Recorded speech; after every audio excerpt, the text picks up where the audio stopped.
نحمده ونصلي ونسلم على رسوله الكريم اما بعد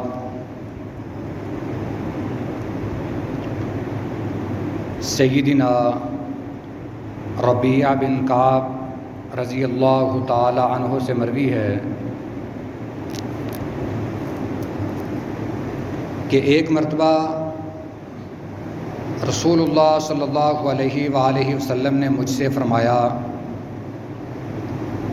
کہ اے ربیعہ، مانگو جو مانگنا چاہتے ہو۔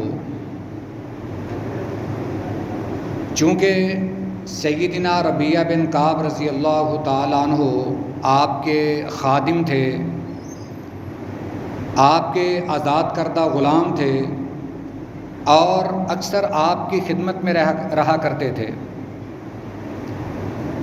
آپ نے ان کی خدمت کے پیش نظر فرمایا کہ اے ربیعہ، مانگو جو مانگنا چاہتے ہو۔ ایک روایت کے الفاظ ہیں، سیدنا ربیعہ رضی اللہ تعالی عنہ نے عرض کی، اللہ کے رسول، مجھے کچھ مہلت دیجئے تاکہ میں سوچ کر بتاؤں کہ کون سی چیز مجھے، کسی چیز کی اگر ضرورت ہے تو وہ میں آپ سے مانگوں۔ آپ نے فرمایا ٹھیک ہے۔ اگلے دن سیدنا ربیعہ رضی اللہ تعالی عنہ آپ کی خدمت میں حاضر ہوئے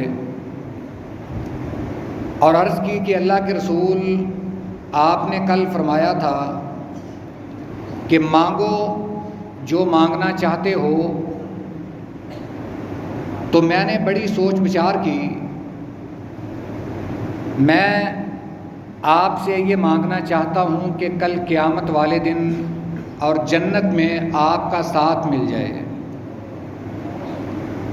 نبی کریم صلی اللہ علیہ وسلم نے جب یہ بات سنی تو آپ نے فرمایا، ربیعہ، یہ تو تم نے بہت بڑا سوال کر دیا ہے۔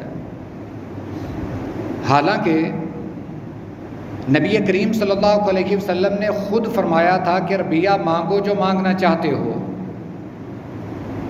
اور اس میں ذرہ برابر بھی شک نہیں ہے کہ اگر حضرت ربیعہ رضی اللہ تعالی عنہ دنیا کی ساری دولت بھی مانگ لیتے تو نبی کریم صلی اللہ علیہ وسلم اللہ سے لے کر انہیں دے دیتے۔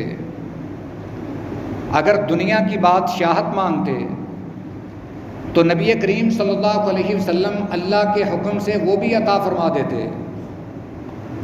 چونکہ نبی کریم صلی اللہ علیہ وسلم جب بھی اپنے پروردگار کے سامنے دعا کرتے ہیں تو اللہ اپنے محبوب کے ہاتھوں کو خالی واپس نہیں لوٹاتا۔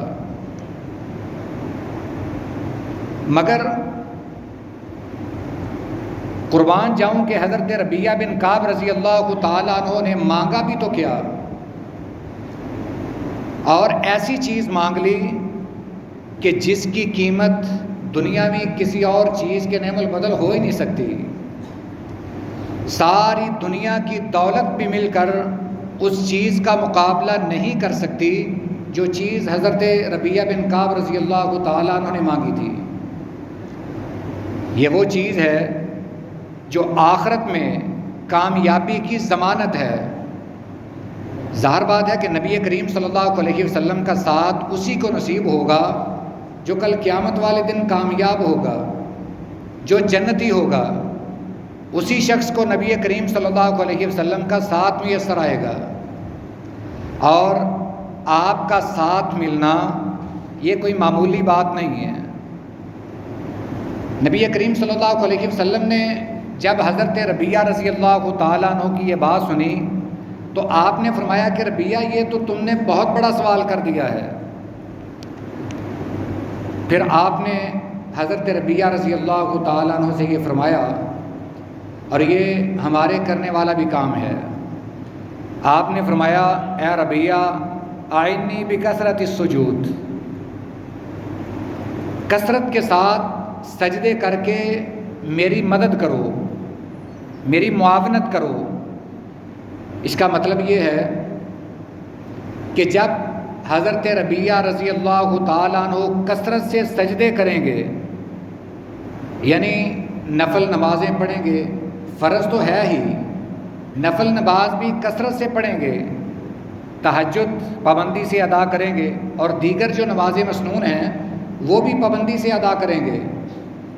آپ نے فرمایا کہ ربیہ تم کثرت سجود کے ساتھ میری مدد کرو، یعنی دنیا میں کثرت سے سجدے کرنا تمہارا کام ہے، اور قیامت والے دن اللہ کے ہاں اپنا ساتھ ملنے کی تمہاری سفارش کرنا یہ میرا کام ہے۔ اس سے ایک سبق یہ ملتا ہے کہ نبی کریم صلی اللہ علیہ وسلم کا ساتھ ملنا یہ ایک بہت بڑی سعادت ہے، اور یہ ایسے نہیں کہ آدمی اپنی زبان سے یہ دعویٰ کرتا رہے کہ میں نبی کریم صلی اللہ علیہ وسلم سے بڑی محبت کرنے والا ہوں، اور اس کا عمل آپ کی سنت کے مطابق نہ ہو۔ دعویٰ تو اس کا ہو کہ میں آپ سے پیار کرتا ہوں، محبت کرتا ہوں، مگر اس کا یہ دعویٰ اس کے اعمال کے برعکس ہو، نہ تو وہ نماز پڑھتا ہو، نہ وہ دیگر اسلام کے ارکان کی پابندی کرتا ہو، تو ایسے شخص کے لیے کل قیامت والے دن نبی کریم صلی اللہ علیہ وسلم کا ساتھ تو دور کی بات ہے، ہو سکتا ہے کہ ایسا شخص کل قیامت والے دن آپ کی شفاعت سے بھی محروم رہ جائے۔ شفاعت بھی اسے نصیب ہوگی جسے اللہ تعالیٰ جس کے متعلق اجازت فرمائیں گے۔ عرض یہ کرنا چاہتا ہوں کہ سجدہ یہ ایک بہت بڑا ذکر ہے۔ نبی کریم صلی اللہ علیہ وسلم نے ایک اور حدیث مبارکہ میں فرمایا کہ بندے کے نزدیک سب سے زیادہ اللہ اس وقت ہوتے ہیں جب بندہ سجدے میں ہوتا ہے۔ سجدے کی حالت میں اللہ تعالیٰ اپنے بندے کے سب سے زیادہ قریب ہوتا ہے۔ یہ سجدہ ایک ایسا ذکر ہے، ایک ایسی عبادت ہے جو اللہ کو بہت محبوب ہے، اور یہ ایک ایسی عبادت ہے جو اللہ اپنے علاوہ کسی کے لیے برداشت بھی نہیں کرتے، پسند بھی نہیں کرتے۔ سجدہ یہ صرف اللہ کی ذات کے لیے ہے۔ ہمارے ہاں تو یہاں اس چیز کو جائز قرار دینے کے لیے ہم نے اس کو مختلف نام دے دیے ہیں کہ یہ سجدہ تعظیمی ہے، یہ سجدہ تحریمی ہے، یہ سجدہ دینی ہے، یہ سجدہ دنیاوی ہے، یہ ہم نے اپنی طرف سے نام دے دیے ہیں۔ سجدے کی تو الگ بات ہے، کسی انسان کے آگے جھکنا یہ بھی جائز نہیں ہے۔ مثال کے طور پر کسی انسان کو سجدہ کرنا تو دور کی بات ہے، اس کے آگے جھکنا بھی یہ ناجائز ہے، شریعت نے منع کر دیا ہے۔ ایک دفعہ ایک باغ میں نبی کریم صلی اللہ علیہ وسلم تشریف لے گئے، وہاں کے لوگوں نے، انصاری تھے، انہوں نے عرض کی اللہ کے رسول ہمارا ایک اونٹ بگڑ گیا ہے، وہ کسی کے قابو نہیں آ رہا۔ آپ فوراً اس صحابی کی شکایت سن کر اس کے باغ میں تشریف لے گئے، اور جب اونٹ کی آپ پر نظر پڑی تو وہ اپنا سر جھکائے ہوئے آپ کی طرف چلنا شروع کر دیتا ہے، اور آپ کے قریب آ کر اس نے اپنا سر آپ کے قدموں میں رکھ دیا، یوں لگ رہا تھا جیسے وہ آپ کو سجدہ کر رہا ہے۔ پہلے تو لوگ ڈر رہے تھے، آپ سے عرض بھی کی کہ اللہ کے رسول آپ اس اونٹ کے پاس نہ جائیں، وہ بگڑا ہوا ہے، نقصان دے سکتا ہے، مگر نبی کریم صلی اللہ علیہ وسلم نے ہمیں یہ سمجھایا کہ نقصان بھی تب پہنچتا ہے جب اللہ پہنچاتا ہے، نفع نقصان کا مالک صرف اللہ ہے۔ اور ویسے بھی آپ تو رحمت للعالمین ہیں، آپ کا مقام انسان تو جانتے ہی ہیں، آپ کا مقام جانور بھی جانتے ہیں۔ جب اونٹ آپ کے قدموں میں سجدہ ریز ہوا، سیدنا ابو بکر صدیق رضی اللہ تعالیٰ عنہ نے عرض کی اللہ کے رسول یہ تو ایک غیر شعوری یہ جانور ہے، اور ہم انسان ہیں، ہمارا تو زیادہ حق بنتا ہے کہ ہم آپ کو سجدہ کریں۔ نبی کریم صلی اللہ علیہ وسلم نے اسی وقت منع فرما دیا کہ نہیں، یہ تو جانور ہے، مگر انسان کے لیے اللہ کے علاوہ کسی اور کو سجدہ کرنا یہ جائز نہیں ہے۔ بلکہ ایک حدیث مبارکہ میں یہ بھی الفاظ ہیں کہ اگر انسان کو یعنی مجھے سجدہ کرنے کی اجازت ہوتی، انسان کو سجدہ کرنے کی اجازت ہوتی تو میں بیوی کو حکم دیتا کہ وہ اپنے شوہر کو سجدہ کرے۔ تو یہاں سجدہ تعظیمی کی اجازت کیسے نکل سکتی ہے؟ ہم اس میں تفریق کیسے ڈال سکتے ہیں کہ یہ سجدہ تحریمی ہے، یہ سجدہ تعظیمی ہے؟ جو بھی سجدہ ہے وہ صرف اللہ کے لیے ہے۔